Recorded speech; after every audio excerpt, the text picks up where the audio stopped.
اعوذ باللہ من الشیطان الرجیم بسم اللہ الرحمن الرحیم تبارک الذی بیدہ الملک وہو علی کل شیء قدیر۔ سورہ ملک مکی ہے اور موجودہ ترتیب میں 67 ہے اور نزول میں 77 ہے۔ اس میں 2 رکوع اور 30 آیتیں ہیں۔ اللہ کی اقتدار، اختیار اور تقدس ذات و صفات میں بیان ہے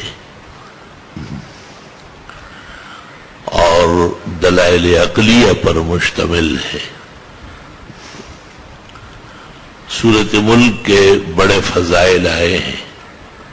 کہتے ہیں کہ اس کے پڑھنے سے پڑھنے والے کو عذاب قبر سے نجات ملتی ہے، اور اس قسم کی روایات و احادیث موجود ہیں۔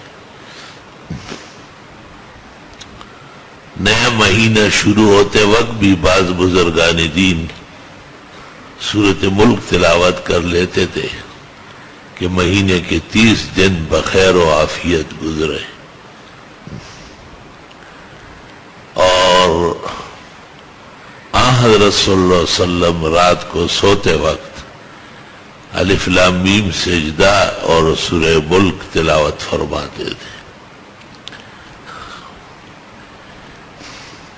اور یہ تقریباً ہر رات کا عمل رہا ہے۔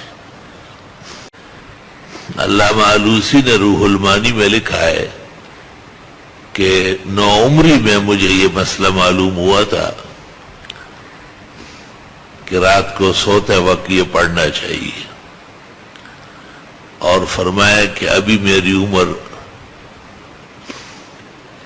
کافی ہو چکی ہے، لیکن ایک رات بھی مجھے یاد نہیں کہ ناغہ ہوا ہو، اور فرمایا کہ امید یہی ہے کہ آخر دم تک رات کو سوتے وقت سورہ ملک پڑھنا نصیب ہو جائے۔